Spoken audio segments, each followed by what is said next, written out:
Bismillah, alhamdulillah, vassalatu vassalamu ala rasulillah. Kofirlarni urushish uslublarini o'rganish joizmi dedilar. Masalan, boks, kung fu, tag boks, baribir shunga o'xshagan narsalar. Bularni o'rganish joizmi?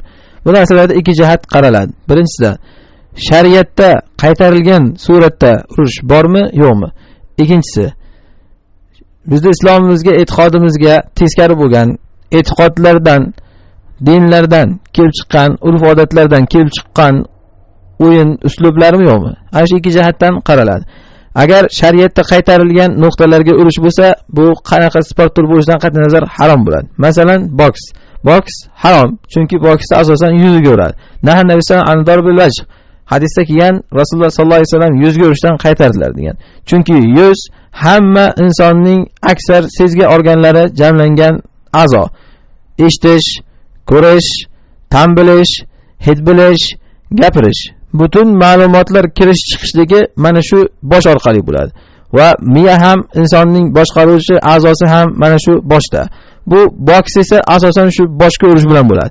Qolgan joylarga urish sanalmaydi. Asosan shu boshiga urib yiqitadi. Ana shuning uchun boks harom. Bu Rasululloh sollallohu alayhi vasallam qaytargan yuqoridagi yuzga urishlikka kiradi. Ana endi va xuddi shunaqangi qaysi sport turi bo'lsa, Rasululloh qaytargan mana shu yuzga urishga to'g'ri kelsa, mana shu narsa nojoiz bo'ladi, harom bo'ladi. Va endi keyingi kung fu degan narsalar. U bo'ziylar e'tiqodidan aralashib kelib chiqqan narsa. Bu ularni Alloh subhanahu va taolo oyatda aytgandek, xamir bilan qimor haqida gapirganda va ismuhuma akbaru min naf'ihima. Ularning gunohi keltirayotgan foydasidan ham ko'p degan. Bu kung fu ham shunga o'xshaydi. Uni foydasidan keltirayotgan gunohi ko'p. Ya'ni qo'l sakrab, qo'lini qimirlatib, oyog'ini qimirlatganligi hech bir kurashda foyda bermaydigan narsa. Bu kung fudagi, ya'ni uslublar. Foyda bersa ham nihoyatda oz foyda beradigan narsa, uning ortidan keladigan gunoh uni foydasidan ustun bo'ladi. Gunohki bu ularning maxsus bir e'tiqodiy uslubda kelib chiqqan o'yinlari. Ya'ni bunda ruhiy kuchlari bor deb e'tiqod qilishadi. Yoki masalan shunaqangi diniy urf-odatlardan kelib chiqqan holatda bu urushni qilishadi. Ularning liboslari ham shunga dalolat qiladi. Ularning turish, o'zini tutishi, o'tirishi, turishi, o'sha o'yin jarayonidagi harakatlari ham hammasi bu ularning shirkiy e'tiqodlaridan kelib chiqqanligiga da'vat qiladi. Shuning uchun bu narsa ham nojoiz. Tayboks degani ham agar unda yuziga uriladigan bo'lsa va insonning avratlariga uriladigan bo'lsa, mana shu holatlar bo'lsa nojoiz. Va u urushish ham baribir deganda, agar kurashni nazorat etgan bo'lsalar, bu kurash esa joiz. Ya'ni shunchaki kurashishlik. Ana bu sport turlarida bir qoidani lozim tutishlik kerak. Masalan, payg'ambar sollallohu alayhi vasallam habashlar masjidda qilichlar va kamonlar bilan o'yin qilganida ijozat berganlar. Va sahobalar ot chopib musobaqa qilganda Rasululloh sollallohu alayhi vasallam o'zlari ot choptirib musobaqa qildirganlar. Ibn Umar radhiyallohu anhu aytgan, men ham ishtirok etdim o'sha musobaqada deganlar. Ikki xil otlar o'rtasida musobaqa uyushtirdilar. Pishtilgan otlar va pishtilmagan otlar. Ikki xil musobaqa uyushtirdilar degan. Va yana payg'ambar sollallohu alayhi vasallam kama otishga buyurganlar. Irmu fa inna abakum kana ramiya. Otinglar, chunki otalaring mergan edi deganlar. Ya'ni Ismoil alayhisalom mergan bo'lganlar. Arablar Ismoil alayhisalomdan tarqagani uchun otinglar, otalaring Ismoil mergan edi deganlar.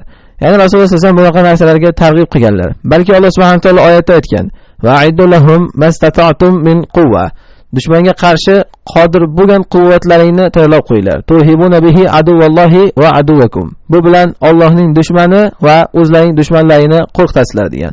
Demak, qaysiki sport turi Alloh yo'lidagi jangga tayyorgarlik, jangovorlik va qurol asbob o'rganish, yugurish, jismoniy va ham ma'naviy ham zamonaviy tayyorgarlikka sabab bo'lsa, ana shu sport turi joiz. Ana u sport turi joiz. Agar qaysiki sport turi bu narsalardan xoli bo'lsa, shunchaki o'zini ko'rsatish, shunchaki birovga taqlid qilish, mana bu narsalarga olib keladigan bo'lsa yoki shariat qaytargan suratda urishish uslublari bo'lsa, mana bu sport turlari nojoiz deyiladi. Shu jumladan yuqorida aytganimizdek boks ham. Yoki shu jumladan masalan ba'zilar joiz deb da'vo qiladi, ba'zilar ya'ni shunga haddan ziyod mukkazdan ketadi, to'p tepishlik.